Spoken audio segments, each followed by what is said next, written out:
Welcome back to Capitol Review. I'm Mark Haw. As we edge closer to the November midterm elections, Republicans and Democrats are gearing up for a battle at the ballot box. President Trump's approval rating remains low, and that could have an impact in some of those close districts nationwide. Joining us now is Dr. Casey Burgat, a political science professor at George Washington University. Professor, welcome back to Capitol Review. Good to see you, Mark. It's good to see you as well.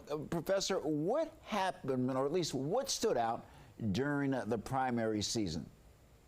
Boy, where do we begin? Because this primary season goes on, and it's like the Major League Baseball season. It never quits. But one of the big ones is the fight that we're seeing within the Democratic Party, right? We have seen and long heard about the factions within the Republican Party, from the old conservative wing to the new Trump-led MAGA wing. But now Democrats are having that same battle playing out within their primaries, where you have these old school, traditional, institutionalist type Democrats, and then you have the more progressive wing of the party, even going far as saying that they are Democratic Socialists of America running on the Democratic wing. And so we see this playing out not only with Mamdani up in New York winning that mayorship, but home in D.C., same thing there. And then now with Senate candidates up in Michigan, where you have Abdullah Saeed winning a primary, taking on in one of those blue wall moderate states. It's purple. It can go left. It could go right. And now we have a very, very progressive Democratic nominee on the ticket to take on a more established Republican nominee there. So that fight within the Democratic Party is something that I've been paying attention to play out across the country. Professor, a bit of a tug of war perhaps on the Republican side, backed candidates by President Trump versus those who were not backed by him. That's always a fascinating dynamic. It shows that the president still has a lot of pull within the party. He's got some juice, especially in incredibly conservative states, where he is known to pick and choose who he endorses, mostly because he knows who's the winner is going to be, so he gets to tick up his record there.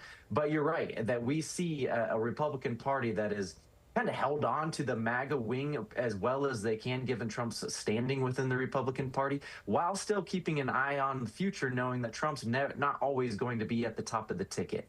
And so we have this push and pull of how much do we distance ourselves from Trump, who remains, like you said in your lead, unpopular, but not unpopular with Republican voters. And with our election system the way it is, you got to win the primary first to get to the general. The best way to win the primary in the Trump-led Republican Party is to get that Trump endorsement, and that's held true this cycle as well. Well, you mentioned the president's approval ratings are low. Could that potentially hurt Republicans in maybe some of those districts that could go either way? It ain't going to help them. Right? I mean, we live in a national political environment. When I say politics, you think Trump. When we have a political conversation, Trump comes up within the first 30 seconds. So his approval rating, as it has always been, but maybe him to a more Trumpian degree, the approval rating of the president speaks volumes, right? They win on the coattails of his popularity, and they lose on the coattails of his disapproval.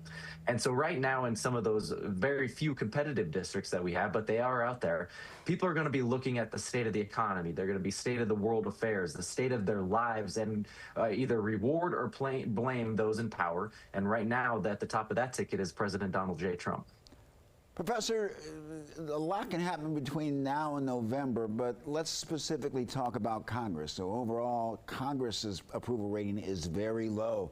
Can they get anything done between now and November? Does it benefit one party or the other if they do or don't get anything done? It depends on what they do, right? I mean, if Republicans get something done, given the fact that they have majorities in the House and Senate and obviously the White House, they can say, hey, we got some momentum here. We're doing good work. This is what we come back to you as voters and said, we got this done for you. But the reality is they just have too much disagreement within their own parties.